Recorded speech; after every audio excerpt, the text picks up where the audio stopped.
First of all, I'd like to thank Linda Cheldelin-Fell for inviting me to be a keynote speaker here. I'm just so honored to be amongst all these wonderful audience and speakers.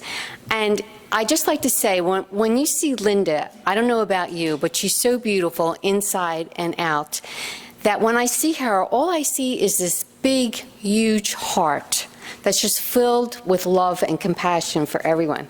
And it makes me cry because it's just so beautiful. And if you've ever just spent even a few minutes in her presence and spoke to her, you know how genuine and authentic she is, about her caring heart for other people to try and heal people who have been through grief, loss, and tragedy. So.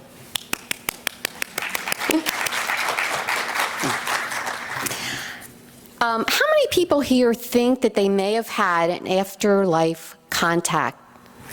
Yay! Oh, wow, almost everybody. How many people here would like to get another one? Well, I hope after my talk that you will be getting more and more and more, because you'll learn a little bit more about it. So how does someone become, in the field of bereavement recovery, spiritual bereavement recovery, if you're not a psychic or a medium? Because I am not a psychic or a medium. But as Linda mentioned, in 1998, my dead in-laws visited me in my bedroom one night and stayed for an hour. But let me back up a little bit. Before they arrived, someone else arrived in the room first. I woke up around 4 in the morning, and I looked around the room thinking, oh, I have a few more hours left before I have to get up. And then all of a sudden I noticed something in the corner of the room. And my heart started to pound. And I thought, what is this? And what it was a man suspended in space near the ceiling of my bedroom. And he was sitting at a desk. And he's very peaceful. And his hands were like this, reading what looked like to be a prayer book to me, because he was so peaceful. And he was dressed in a black padre type of Italian priest type of a hat, and he had a red cloak on. Now, I have never had a spiritual experience before, so you can imagine what was going through my mind. This isn't real. If I blink my eyes a few times, he'll disappear. I'm just probably half asleep in a dream. But he did not disappear. He stayed for about maybe 15 really long seconds just to let me know that it was for real and it was not going away. And then he kind of dissipated into a red misty haze. And I thought, what is this? And then I noticed there were other spirits in the room too, but they were not real peaceful like this guy was. They were at the foot of my bed, they had skeleton type faces, and they were choking each other. And I thought, oh my goodness, well, this can't be good. So I whipped out my rosaries from under my bed and I started praying like crazy. And as I was praying, the room turned a bluish color with white twinkling lights all through it, and I heard a rustle of papers on my bureau, and the windows were closed. There was no reason for this to happen other than I knew God had answered my prayers and he had sent in something wonderful, hopefully his warring angels, to get rid of those scary spirits. And then just for a brief instant over my doorway, there was a head of a woman dressed in white with a veil, like the way the women used to wear their clothes in the days when Jesus walked the earth. And she just looked at me for a split second, and I just knew that she was there to tell me everything was safe and I did not have to worry and to enjoy. So I felt this complete peace go through me, and I'm lying in my bed and I'm still seeing spirits in the room, but no longer the scary ones. I'm seeing spirits that had no particular shape, and they're at the foot of my bed, and I'm thinking, now I'm starting to get into this, right? I'm in this zone. And I'm thinking, well, who would want to visit me? I wasn't grieving anyone. I hadn't lost any family members or friends. And then it occurred to me that my husband's dad had died a number of years ago, and my husband grieved so long and hard for him. For about a year, he cried every night. It was the saddest thing to see, but I didn't know about afterlife contacts or signs, so I couldn't really help him with that. I could just be there for him and console him. So it occurred to me, well, that could be John. So I said, John, is that you? Here I am talking to a dead person, right? And the next thing I know, one of the spirits in the room came right up to my face, and it was John. And it was like he was hanging back for permission to approach me and waited till I called on him to do it. And he had on a black fedora-type hat. He had on a black suit jacket. I could just see him from the chest up. He had on a white dress shirt, a striped tie, and a little hanky in his pocket. I thought, oh my gosh, my father-in-law is here. And then I remembered he always traveled around with his wife, Stella. They were just a wonderful pair. They were very close. So I said, well, is Stella here too? And like they were like alive, right? I'm talking to them. I can't believe I was so relaxed, but that's what prayer will do for you. So the next thing I know, as soon as I asked if Stella was there, another figure showed up, and she's now floating in front of John, and she had on a flapper-style hat like the Roaring Twenties ladies used to wear. She had on red lipstick and pearls, and she had kind of like a white chalky face. And I thought, oh my gosh, my in-laws are here. But wait, my husband's sound asleep, and he's missing the show. So I woke him up. I said, Bob, wake up. Your parents are here. Your parents are here. And so he looked around. I said, here, see? They're right there. And he couldn't see them. I had the gift that night to see them, but my husband did not. But he believed me, and I could tell that he believed me because I saw his lips moving silently, talking to them. And I couldn't hear them. My husband couldn't hear them. But I felt so happy that he was talking to them, that he believed that they were in the room. So after a little while, he fell back to sleep, and an hour goes by, and the whole hour I'm saying, I can't believe you're here. I can't believe you're here. Over and over again, I'm giggling. I even got up to go to the bathroom, and I thought they won't be there when I'm back. And I get back in bed, and they're still there. And I thought that was a little creepy. It was a little weird. So after about an hour goes by, I was getting so tired myself.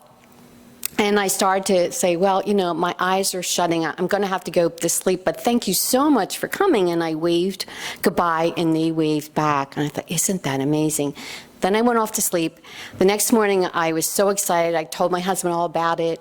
I went to see my parents, and I told them. And my parents were in their 80s at the time, and they believed me, which was really comforting, because when you have something like this happen to you, you really need people to believe you. And so that night, I go back to bed, and guess who shows up again? Yes, Stella and John. And they were doing this night after night after night, and I started to get a little worried, and I thought, well, why are they coming? Okay, I could see one time, but I thought maybe this is a warning and they want me to pay attention.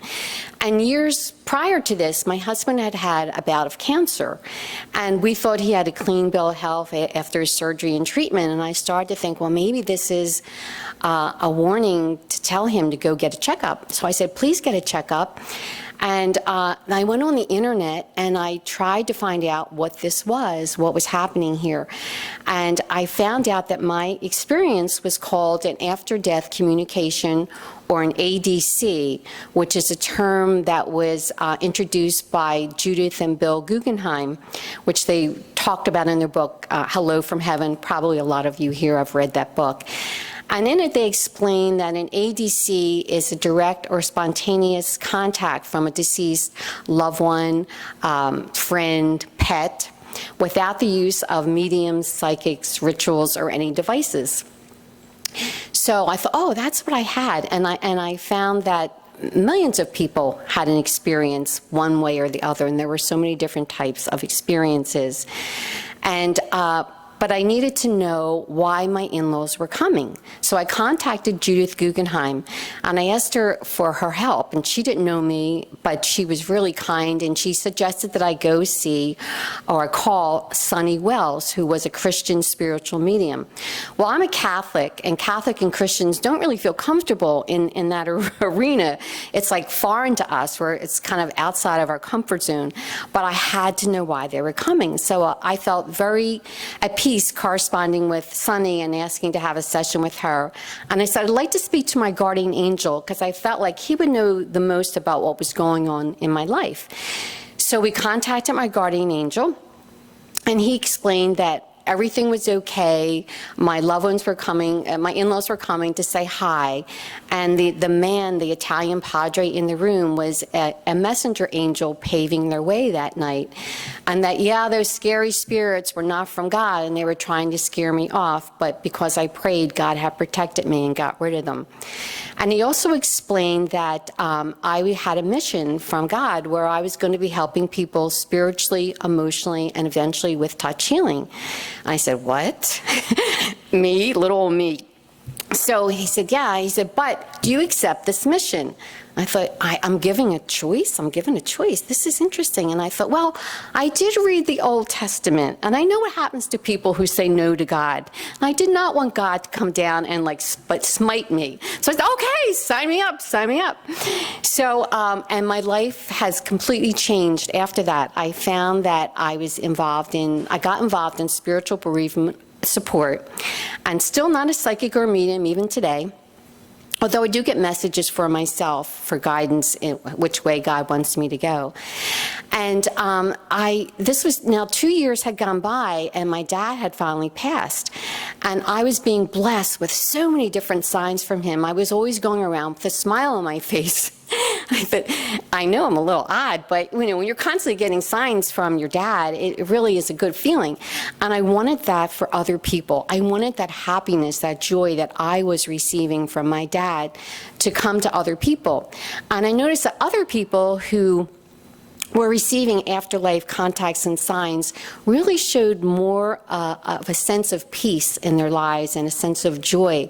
But I was coming across so many others that were desperate to get a sign from their loved ones. They just felt like unless they got that sign, they wouldn't know that their loved one was okay.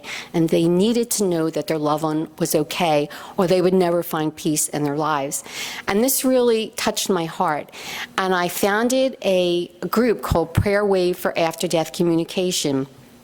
And the idea was to pray for people who wanted an afterlife sign from their loved ones. And so many people signed up right away to be a part of it. And I firmly believed in the power of group prayer. And I felt if we all banded together and we stormed heaven, God would hear us and he would bless these people. And what happened over time was it really turned out that prayer really does work, because people were getting signs that had never had a sign before in their lives, and that we were getting an abundance of signs from our loved ones. But I also noticed that our loved ones were also coming at those important times of our lives, the ones that we so wish that they would come to, all those special graduations, anniversaries, birth of a child, you name it. All those important celebrations were important for them too, and they would make their presence known. So it was important for them to know that you knew that they were there and still a part of your lives and could still see and hear you. So I started to get so many different stories on my message board, which was about people's experiences. And I started to get spiritual information that I was to write a book. And I thought, okay, God wants me to write a book. I've never done this before, and I really want to be sure that God really wanted me to do this. So I need some affirmations from you, Lord, if you really want me to write this book, because that's a lot of time and effort, and I've never written a book before. So I start to get these visions. When I'm in bed, either at night or in the morning, and I'm kind of like really relaxed, this is when my visions of guidance come. So what does he do? He must have a really good sense of humor. I'm shown, this was around the time that Jerry Seinfeld came out with his book, Seinfeld. So I'm shown Barnes & Noble stand of Jerry Seinfeld's books all piled up in the corner. And I thought, oh, he's telling me my books need to be at Barnes & Noble like Jerry Seinfeld. And then I started to get more visions that this book was going to have a blue sky to the cover, and the words God and gift were going to be on the title. So thus the name of the book, God's Gift of Love, After Death Communications, and that's how the book started. And I asked all my Prayer Wave people, please submit stories for my book. And then I also put a call out onto the internet. So it was not just people who were part of the Prayer Wave group, it was everybody who happened to come by and see and wanted to share their stories. And what I had found was that the stories were coming from family, friends, and they were comforting stories, and from pets, and they were in the form of dreams, visions, telepathic thoughts, audio, including music, voices or sounds, birds, butterflies, dragonflies, coins, out-of-body experiences with a deceased loved one, electrical manipulations, computers, objects being moved or found, rainbows, candles, phone calls, answering machines, caller IDs, the scent or the presence of a loved one, touches, and God incidences, just to name a few. And then I did a survey after I got all their stories, and I asked people, do you feel that your sign came from as a result of prayer? And the survey said 79% said yes, they really believed that it became, they got a sign as a result of prayer. And 29 said no, they didn't think prayer had anything to do with it. But as you can see, you were 4 times more likely to get a sign if you prayed for one. So that's pretty powerful stuff. And also as a powerful testament to some of the stories that happened as a result of prayer, I have 3 beautiful ones I'd like to read to you today because they're just so validating that prayer had such an important part of what happened to them. This one I call A Trip to Heaven. Tracy was 23 weeks pregnant with her 4th child, Julia, who was going to be Tracy's first daughter. Unfortunately, Tracy went into early labor and Julia was born prematurely, and she only lived for 1 hour. But during that 1 hour, Tracy really bonded with her, and she missed her terribly after her loss. And she would often feel her daughter's presence around her, but what she really mostly wanted was a dream visit so she could spend time with her daughter, Julia. And for months, she prayed for that. She prayed, "Dear God, please let me have a dream visit from Julia." Well, her prayers were finally answered one night when she found herself walking up a dark stairway, and there was light at the top of the stairway. And when she reached the top, she was greeted by the most adorable little girl with brown curly hair, and she looked to be about 2 years old. And Tracy instinctively knew that this was her little Julia. So she reached for her hand and she helped her walk around heaven. And they found that they were walking down many streets and introducing themselves to the different people. And then the dream was over. And Tracy realized that she'd been blessed to have a heavenly visit with her daughter, Julia, and she was so thankful to God that her prayers were answered, and it helped her tremendously in her comfort and her healing process. So isn't that pretty powerful, pretty beautiful? The next one is, I like to call, I'm Fine. Well, Jan was a nurse who was grieving the death of a very special friend of hers. His name was Rod, and he was like a second dad to her. He was so instrumental in her life. And when he passed of cancer, she was absolutely devastated. And she found herself gripped in the most darkest and deepest despair. And what she really wanted to know was that her friend Rod was okay, like everyone wants to know. So many people want to know that their loved one is okay. So a few days after Rod's death, she got down on her knees and she sobbed her heart out to God, asking to know that Rod was okay. So about only 3 days after Jan's heartfelt prayer, she was working the late shift at the hospital, and it was about 2 a.m. in the morning, and she felt this presence of happiness and joy surround her and then go into her. And she knew it was not from her. And then she became aware of Rod's presence and heard his voice in her head say to her, "Now, Jan, don't be silly. I'm fine. I'm okay.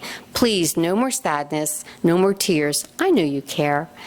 Well, Jan found this to be an incredibly comforting experience, and she knew her prayers were instrumental in receiving that gift from her friend Rod. So it's pretty good. And then this is my last story about answered prayers. This one I call The Giggling Child. Monica had 2 twin sons, Maxie and Matthias, and an older son named Christian. When Matthias was still a young boy, he died from a brain tumor. It was, of course, the worst day of Monica's life. 5 years later, it was now Mother's Day, and she was still really gripped with this overwhelming sadness. So she got on her knees in front of Matthias' photo, and she prayed to God to allow her son to visit her, just to let her know that he was okay, alive, and with him. Then a little while after her prayers, Monica heard her son Christian and his friend, and her son Christian was 14 at this time, and they were playing video games in Christian's bedroom. And they ran out of the bedroom, and she heard him say, "Did you see that? Wow, what was that?" So she said, "What's the matter? What's the matter, boys?" And they said, "Well, while they're playing their video games, all of a sudden a child appeared, was running and laughing around the room. And then he ran behind the chair that Christian was sitting in, and he hid there. And then he was giggling, and then he was gone." And they said he looked just like Matthias, and that he giggled just like Matthias, and that, in fact, he was wearing green overalls, just like the type of clothes that Matthias was wearing when he was a child. Well, you can imagine her delight and relief to know that her son, after her prayer on that Mother's Day, was shown to her son and a friend, which really made it validating for her. So that was a big step in her healing. So these are just a few examples of some of the beautiful stories in my book after a person prayed to receive a sign from a loved one. And as a side note about prayer and grief healing, I have found that the people who actually hold God's hand through such an awful time in their lives seem to really heal faster and quicker. Their pain seems to diminish faster than people who have no awareness of God and how much God is involved in. He is the great physician, and he is the one that can heal your heart. In fact, my own personal story is that after my mother passed, which was a few years after my dad, I felt like I couldn't breathe. I could hardly take a breath because the pain was so deep. And I found myself just saying this particular prayer every time the pain would wash over me, and it was, "Dear Jesus, please replace my heart's sorrow with your joy," because I truly believed that God wanted me to be happy again, my mother wanted me to be happy again, and I wanted to be happy again, because I feel my natural state is happiness, and I'd like to return to my natural state of happiness, and I hated feeling so much pain. And every time I said that prayer, I felt a little better, a little better, a little better. And in a very brief period of time, my pain just left my heart.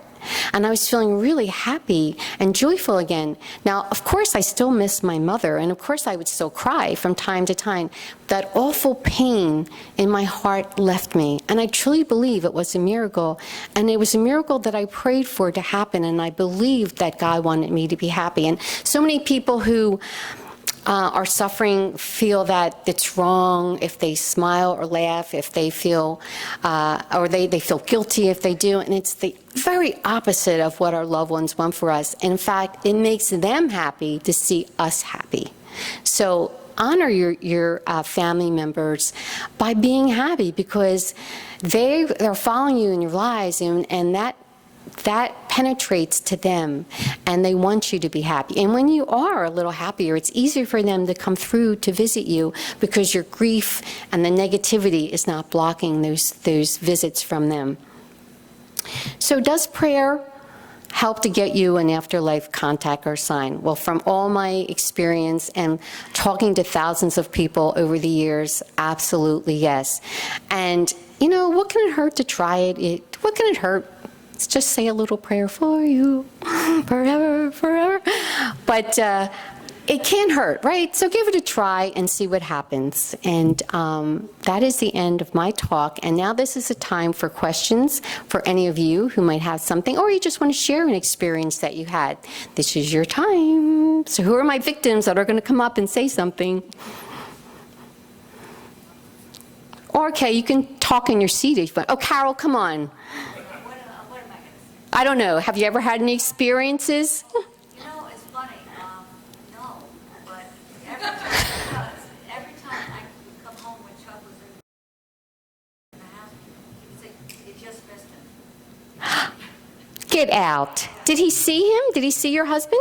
He said, I'm really not making this up. He said, "I don't like what you did." He said he doesn't Really? said, well, that's because you don't like it. This is what, I saw him a lot. He would be in the car, he would be a passenger, they'd have a whole conversation.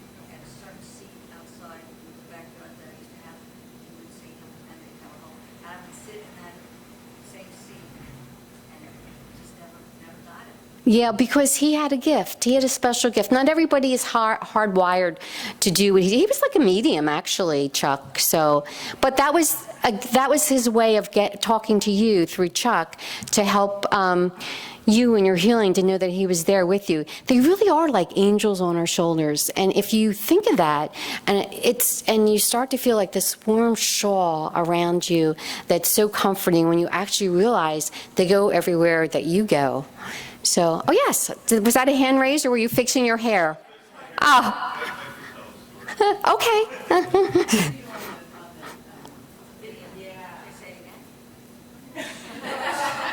just kind of had a feeling you weren't finished. Well, yeah, well, the only thing, thank you. The only thing the only, Is that on? Can you hear me now? can you hear me now? Can you hear me now? Testing. That's all we have to do. So you'll edit this part out of the CD, right? The technical malfunctions. It's not me. I can just yell. I really had nothing else to say. Carol was telling us a story after her husband passed. It was your nephew, right, Chuck? Had the ability to be able to see and hear her husband, and he would tell her, you know, I don't like the wall painted the color that you painted it, or he's sitting here chatting with us, and he would give messages to Carol, which I'm sure was so comforting to her. Right, he would find, thank you, he would find, I think it's a little echoey, but it's all right. He would find, you know, he would see him outside, and I would sit in that same seat outside where he sat, and my husband would come to, never happened with me. I would come home, and Chucky would say, you just missed him. You know, and he meant it. He would sit in the passenger seat with him in the car. That only happened once, though. But what I was going to say is I'm not a prayer, so maybe I should try that. Can't hurt. Yeah, I loved your talk, 'cause it was really amazing. Thank you. One little thing, when the woman lost the baby who was a day old, was it? And then she saw the 2-year-old, right? Or They were two different people. Oh, okay. Okay. Because as a baby get older, the communication. Oh, when she saw her as a 2-year-old. Right, as a Yeah, two- she saw the baby appeared to her, even though it was just a few months after her infant had died. The baby appeared to her as a 2-year-old, so she could walk with her and talk with her, whereas an infant would be a little different thing. So you could be any age in heaven, and everyone is young. So, yeah. So that's why she appeared as 2-year-old toddler. Fascinating, really is fascinating. Yeah. I would like to share something. One day I was having a really, really difficult time. My granddaughter, she had turned 20. She just turned 20 3 days before she died. And she was very, very loved by everybody in our family, and just such a strong force in our family that we've all just really struggled and had a very, very, very difficult time with her loss. But one day I was just having a really, really hard time, and I was going to the grocery store, and there was like a storm coming, and as I was going down the road, I looked up in the sky, and it was her in the clouds. You know, it was just her face. I was just so overwhelmed, and I thought, I must be crazy. No. You know, my grief is so strong, and I'm so You're not sad the only person that I'm has had that happen. imagining that I'm seeing her in the sky, you know. So I got to this traffic light, and I stopped, and I was just sitting there, just, you know, mesmerized by this vision of her up in the cloud. And it was just her face and her hair, and she was just like looking down at me, and you know, just in that direction that I was at, and she was just, you know, smiling. Well, I thought, well, I'm still imagining this. So the light changed, and I had to move it, but it's a wonder I didn't wreck, or somebody didn't run into me or something. But I just kept like looking up, and I came to another traffic light, and I was hoping that the light would change so that I would have to sit there at that traffic light again. And I got my camera out, and I just started snapping, and, you know, I thought, nobody's going to believe this. Yeah. No one's going to ever believe this. And so I did. I took it with my camera. I don't think it looks as much on the camera as what I seen, but I could still see it in the, you know. Beautiful. You know, And I've showed it to people, and people are like, yeah. That is there your is a granddaughter. story very similar to Yeah. yours in my second book, Heaven Talks to Children. That's about a cloud in the formation of a face of a woman's daughter that she and her sister saw together in the clouds, the face formation, just like you're talking about. So they looked at each other and said, "Are you seeing what I'm seeing?" And she says, "Yes." And so get my book. This way you can say, "This is what I saw. Someone else did this too." Yeah, well, it was definitely her, but I bet that was so comforting for you. it was just the most wonderful thing. Of course, now I'm always looking up and Yeah. thinking, well, are you going to show me you today? Are you going to be up there looking at me today? And They often repeat the type of signs that they send us, by the way, too. But that's a really special one. yeah. And then one day I was sitting in my living room, and we have a cathedral ceiling, and I was just sitting there, and she's, like I said, you know, she's always on all of our minds all the time. There's probably not a day that goes by that she's probably, I don't think about her. Sure. I can't tell you the number of times, or anyone else in my family, but I was sitting there, and I was I don't know what she was on my mind that day, and I was looking up for some reason at the ceiling, and there was this most brilliant rainbow right there on the ceiling, and I was like, where is that coming from? You know, and so I started looking at the windows to see if there was a light shining in, you know, through the windows, or the sun, or a reflection, and I couldn't see anything, and I was just like sitting there. So I got my camera out again. I said, nobody's going to believe this. So I took a picture of the rainbow, you know, on the ceiling.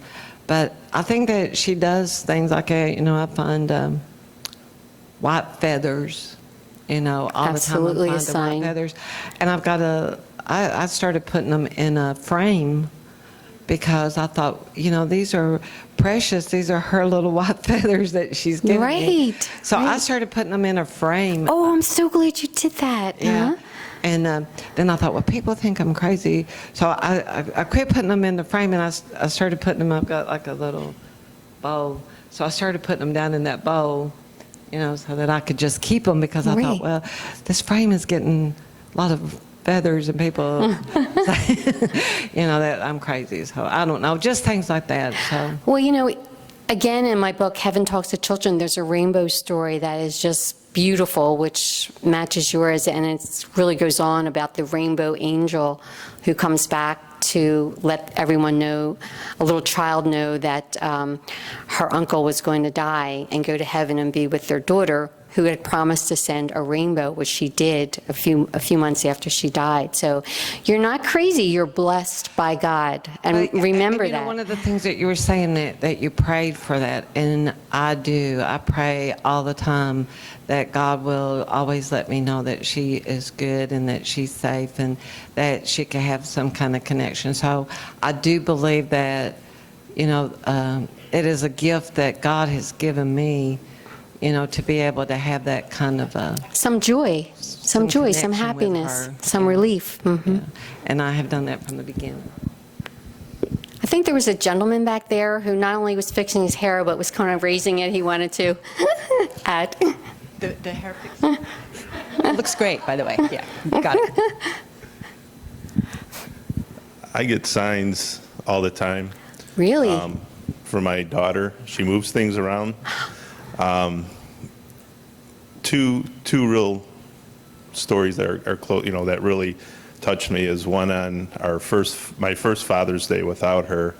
I was going through a bin of recent mail, and I found a Father's Day card from the year prior. Oh, yes, absolutely. I call that a God incidence, that they leave something like that for Oh, you. Hmm. And then another time I was working on my car wouldn't start.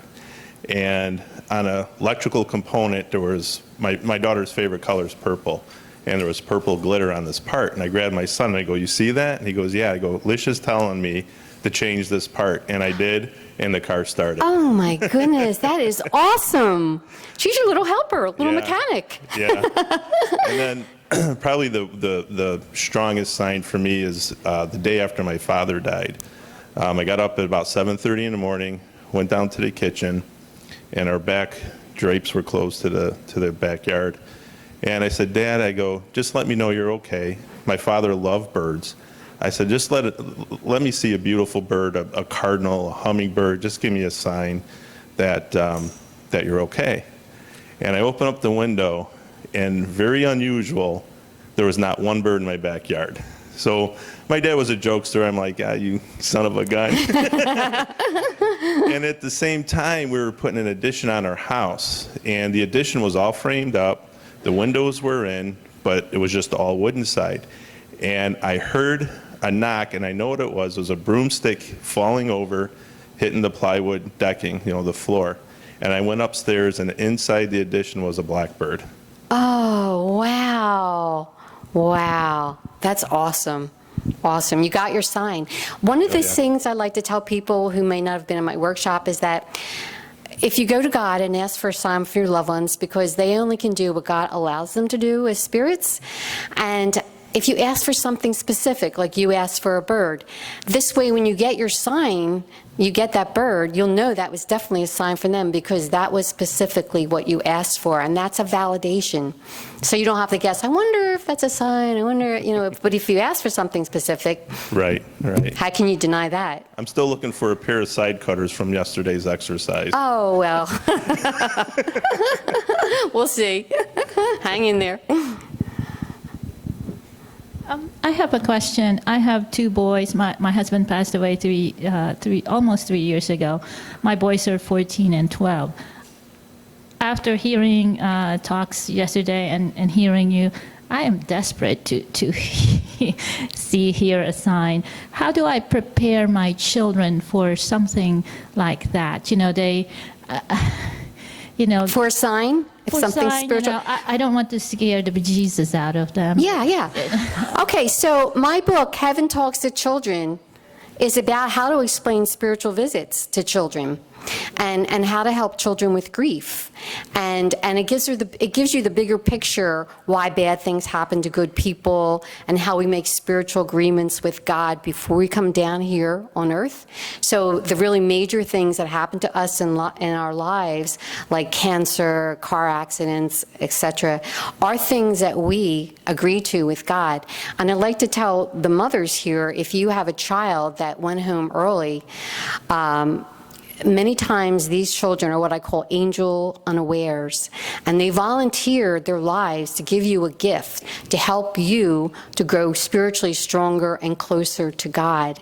And the ripple effect of their being here and then leaving early is the gift for you to get spiritually closer to God, and also to help other people in their lives too, like how Linda has turned her life into helping other people and her husband Jamie. So yeah, absolutely. So there's a reason. It's just not to hurt you or to punish you.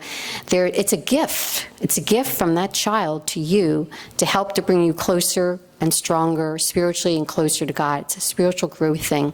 And you'll understand it when you go back home and you have actually agreed to be a part of it, even though you think, what fool would sign up for this? But when you saw it in heaven with God before you came here, you saw it objectively and you saw all the spiritual growth that could come out of it, and you were willing to go with it. And to agree to this and to volunteer for these things. And it's not until you get back home with your job well done that you realize, oh, look what I gained. I had no idea. I've had so many signs that people told me here that my next book should be That's a Sign. But the three I'd like to share is one happened here, so don't give up on your obscure reference because mine was Star Wars, and I'll tell you in a minute what it was. But a year after my mother died, I was at a writers' conference sitting across, kind of bored in the class I was in, thinking, what am I doing here? Trying to follow my dreams because my mother had encouraged that. And I look up, and a woman across the table is looking at me with my mother's eyes, with such love that I had never, ever seen that much love other than coming out of my mother's eyes or my husband's eyes, that I gasped out loud and started bawling. And she just was quiet, and she said, "What?" And I said, "You have my mother's eyes. My mother died a year ago." And she said, "I'm sorry for your loss." And I had to leave the room because it was so emotional for me. And later I could see the back of her in the lunch line, and I went over to touch her shoulder. Well, I got ahead of myself. As I was crying, I felt someone touch my shoulder. Like the whole time my mom was dying, for some reason I just kept touching her shoulder but I felt somebody touching my shoulder. I assumed it was somebody in the group, horrified that this woman's crying. I went to the lunch line. I touched this woman, and she turned around, and I was going to apologize for bawling in the class. She didn't have my mother's eyes. Well, later I saw pictures of that conference. There was no one sitting on that side of me. And so that I felt like that had to have been my mother. Absolutely. And then my husband died in 2012, and our song had always been Neil Diamond's Forever in Blue Jeans. And I went back to his stomping grounds to do a presentation during what would have been our anniversary. And my car was locked, and my children were with me. And my car was locked during the presentation. When I went back out to the car, and my daughter was getting in the passenger side, she said, "What is that on the seat?" And I looked, and it was a Neil Diamond CD in a case in a locked car. And I said, "Did you put that there?" And she said, "No." And I said, "That was your dad, and my favorite song was Neil Diamond." Oh, wonderful. And so here was this gift, a tangible gift that couldn't possibly have gotten on the seat next to me when I'm back at his stomping grounds. Wonderful. And yesterday, my grandson died in 2013, and he was a huge Star Wars fan. And so, like you, I prayed something, let me know that he's okay. And I thought, Star Wars, it has to be Star Wars. And lo and behold, the cameraman back here, within an hour, had pulled his headphones out of his whatever he was playing, and I hear the theme of the Star Wars playing that they played at the funeral of my grandson. Oh, and I thought, love no way. Way. Well, you know, spirits, you were talking about the woman that looked like your mother. Spirits will superimpose their face over other people for a short period of time. I have a book similar to that called, in my first book, God's Gift of Love After Death Communications, there's a story called A Makeover by Barb, where a woman saw the exact duplicate of her best friend who she missed terribly, and she ran up to get to her, and when she got there, the face was no longer her friend's face, but in that moment of time, that's what she was shown. So yeah, absolutely. Are we time to stop for the next speaker? Okay, so who has the microphone? I just want to, first of all, say thank you. Thank you to all of you for giving such wonderful presentations and all of the time and effort and stress that you must have went through for us to share these moments with you. So I truly want to say thank you. We have to say thank you to Linda. Thank you.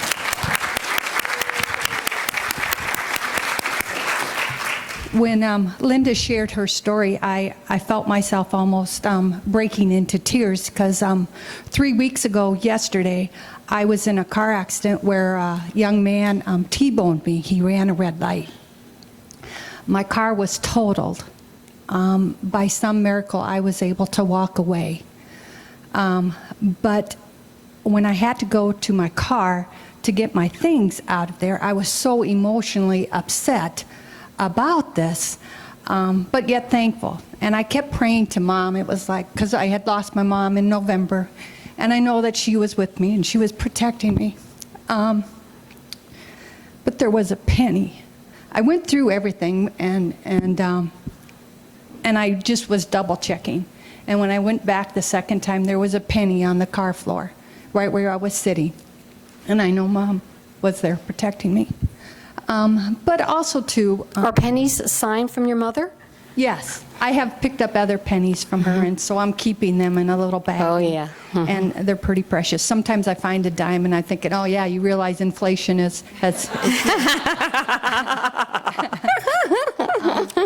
but also, too, with my work, I work with the South Dakota Lions Eye and Tissue Bank. So I flew in from Sioux Falls, South Dakota. And I really think that every year I get to do some type of training. And so I really think that getting to see this convention was just really a gift for me to come. But what my job is that I offer support to families that have given a gift of donation to other people. And I find that I have to always be careful about saying about the prayer, because you always kind of have to feel them out from you can't impose your Christian beliefs on them. But I try and always let them know that they need to be talking to their loved one, offering that support. But would you have some other insight that I could give them to offer that support to them? About praying? About Or just from a broad sense of somehow that I could let them know to touch base and that there is their spirit out there wanting you and Well, one of my books may be able to help you with that, but I used to do reflexology, hand and foot reflexology, and I noticed that God was sending me people that had broken hearts. They were so grief-stricken, it was just written all over them, and sometimes I would see a broken heart when I was working on them. And I always took the opportunity to say, are you grieving someone? And of course you'll know who's grieving, who comes to you. And they said yes, and then I would break the ice with, oh, have they ever visited you in a dream? It's a very harmless thing. People get dreams of loved ones all the time. And they said, well, yes. And then it would open the door for conversation about that. So that's how I would open the door gently to people, because many times so many people have experiences and they don't feel safe in sharing it unless they know that you won't think that they're crazy or your eyes will glaze over like mine used to do before my dead in-laws showed up. And then it's such a wonderful thing that they can share that with you. So a lot of people may have had a sign. So you could just say, oh, if you ever had a dream of them, but Okay, that's 'cause harmless enough. because they will sometimes share, Yeah. we've had like families see things in clouds and they'll share with me or they'll have talks with them. And sometimes they're kind of embarrassed to say that. Sure. And I just always encourage it as Yeah, oh, that's beautiful. People need that. In fact, if you want to send them to my Facebook group, that's a safe haven for people to share their experiences. And every Friday is Prayer Wave Friday that we pray for people to get signed from their loved ones. It's called After Death Communication and Prayer Wave. But if you just go to my website, ChristineDuminiak.com, you'll be able to click right onto the Facebook group. So it's a great healing place. And people who have, signs are so powerful. I've had many letters from people who said, before I came to your group, before I ever got a sign, I was really thinking of ending my life. That's how bad it was. But after I came to your group and people prayed for me and I started to get those signs, my world changed and I no longer have those thoughts anymore. So that's how powerful signs can be and people praying for you. Thank you. You're welcome. We still have some time, okay.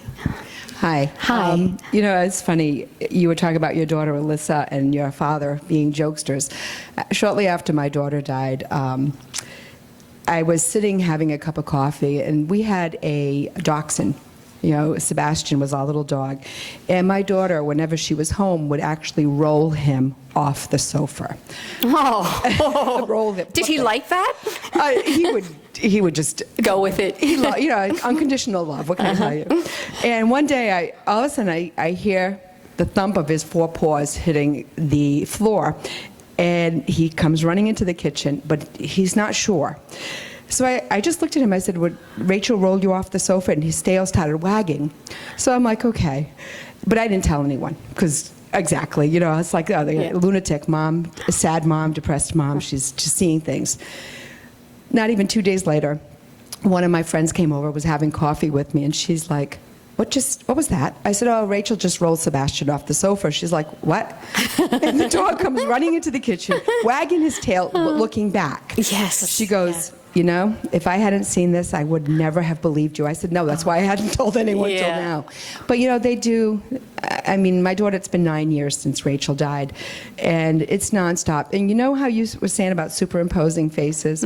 I was in Lisa Williams' workshop yesterday, and ironically, Rachel came through, and all of a sudden, Lisa let her hair down. And I was looking at Lisa's face, and I'm like, oh my God, that is Rachel's face on Lisa. Even her mannerisms. Wow. So just yesterday, Rachel was being her There. playful self, doing her things, and poor Lisa was just mimicking everything my daughter Yeah, did. yeah. But they do, and it's prayer. You're right. Prayer is what got me through those dark days. Prayer is what helped me to be open to the signs, even when I wasn't getting it. You know, and I'm going to share this because sometimes we're so desperate for a sign that even with our prayers, we're blind to them. Absolutely. And a lot of times people would come to me and say, you know, I got to tell you this. I had a dream with Rachel. And I would hold those. I would embrace that because I realized later on that I wasn't ready, or I was so desperate looking for a sign that I wasn't seeing them. Right. But other people were seeing them for me, and I cherished those. Right. I cherished those because I realized when I was ready, she would let me know. Absolutely. So I want to share that because sometimes others will share that with us. So cherish those, because those are also ways of them letting us know they're around. And some people say, well, why didn't they visit me? And that they kind of feel hurt or slighted that they visit someone else. But what they don't realize is the loved one goes to the person who's most open and who they can get through to let you know that they're there, that they love you. It's really meant for you, not for that person. That person is the messenger for you until you're ready to receive that, until your grief lifts enough that they can get through to you. And some people don't remember their dreams. Many times they visit in dreams, but you don't remember them. So if you keep a pad and pen under your pillow, and just before you're completely awake, if you're still in that dream, write it down. And then when you wake up, you'll probably completely forget, but you'll have your notes to look at that they were there, even though you don't remember that. I did that. I kept a journal by my bedside. Great, great. This lady's on top of things.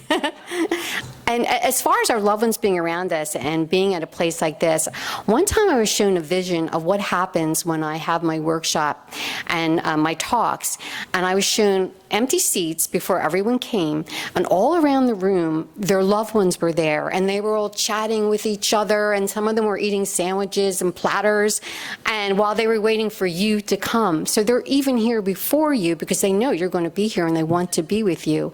So I loved that validation of that they were here, that they come. Hi. Hi. So we were talking about signs, you know, pennies. So pennies was big for us in the beginning when we lost our 20-year-old in a car accident. And I read a book called Love Never Dies by Sandy Goodman, and her son Jason was sending dimes. So I made a joke, and I said, what's this? We're getting pennies, and you know, she's getting dimes. So that night I had my first visit, you know, in a dream, and in the dream, Kyle handed me a casserole, and I go to take the casserole, and he shook his head, and he said the gift was in the casserole.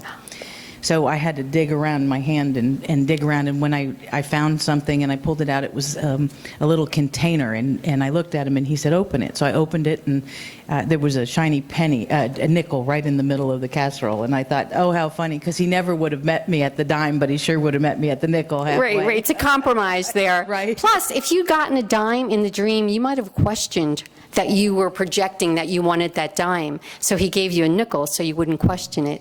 Well, it's funny now because now I know like where he stands on stuff, because I might get a penny, I might get a nickel, or I might get a dime, and I know if he's all in or he's only a little bit in. That's real guidance from heaven, isn't Right? it? Very cute.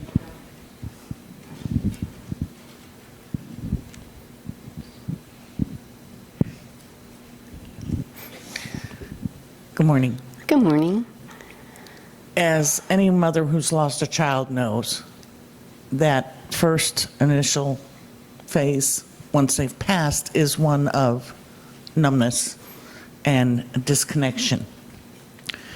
When my son died, the morning we were burying him, I was sitting on my sister's front porch, and there was this monarch butterfly that would just not leave me alone.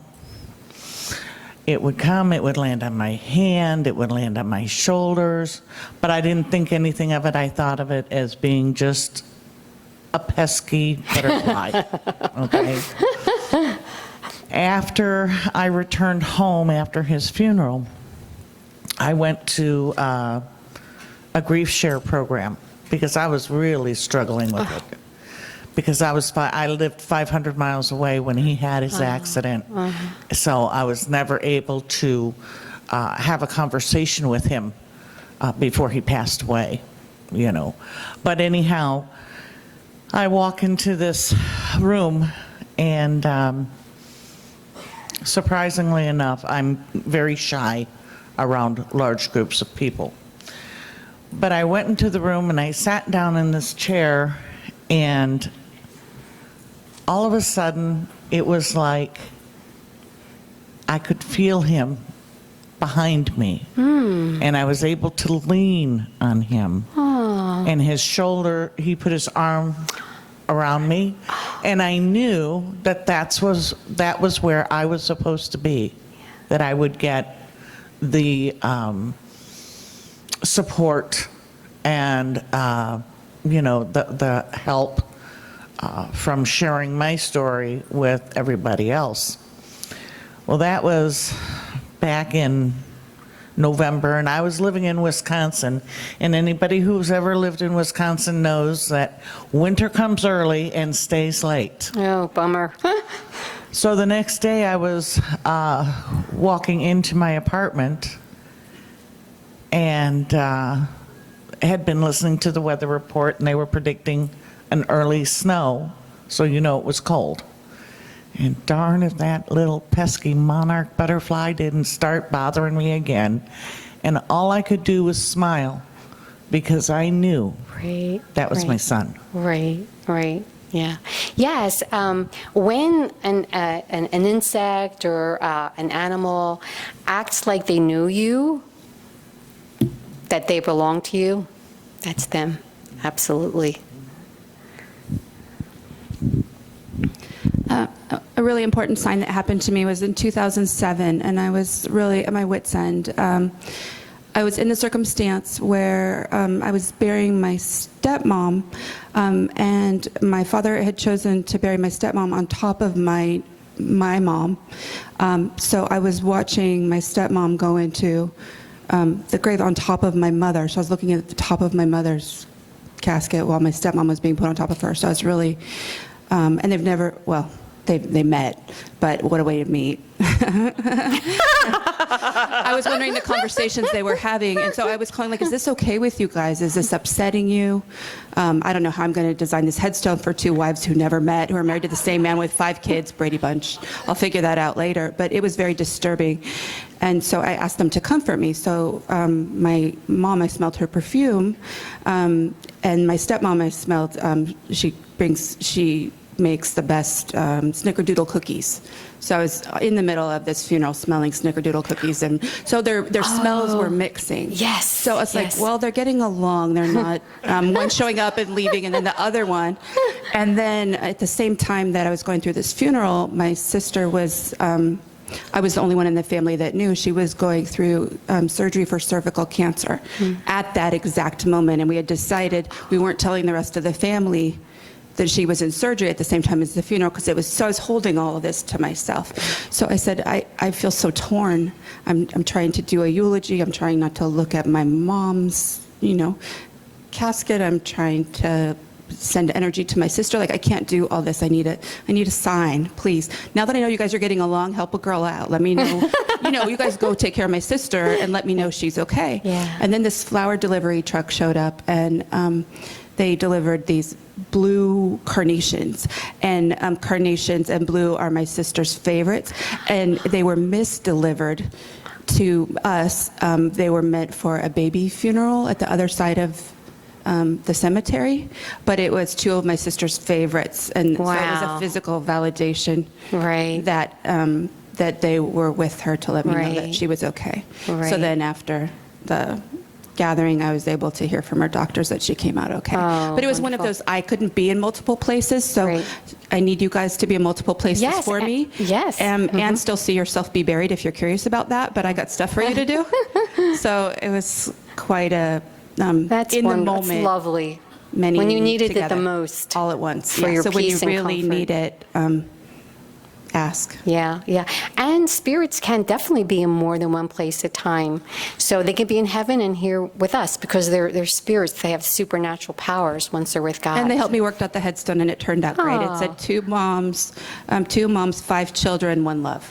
Oh, So beautiful. how to explain that they're not married to each other? Because I live in California, that could be the case.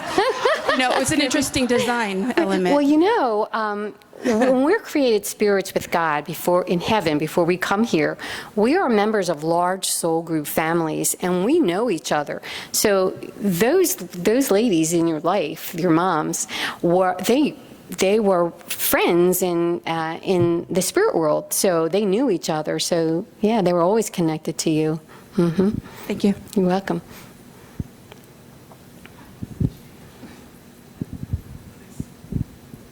Okay, we have 5 minutes. I'll make it quick then. Okay. I just have a question. I feel like I never get validation or whatever, but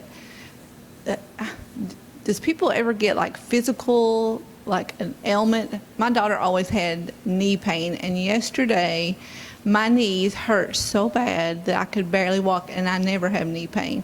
I just wonder if that has ever happened to anyone, a physical. I haven't really heard of that, but just for a brief period of time? Or is it still with you? No, I don't have it today. Okay, well then I would Yesterday. say, if that's something that you connect with to your daughter, That's and it the just only thing. happened for a short period of time, I would accept that as definitely a validation that she was with you. I mean, she could have done it in a less painful way, but but that's her style, right? Maybe she's like, Mom, listen, because I don't feel like I get any signs or anything like that. Maybe that was just like, hello. Yeah, she really. I didn't know. I didn't know if anybody else had anything like that. Yeah, I'm going to remember that one. That's good. Okay. Well, I'm going to say goodbye for now, and I hope that this talk gave you peace and comfort and knowing that your loved ones are like angels on your shoulders. So thank you very much. God bless you all.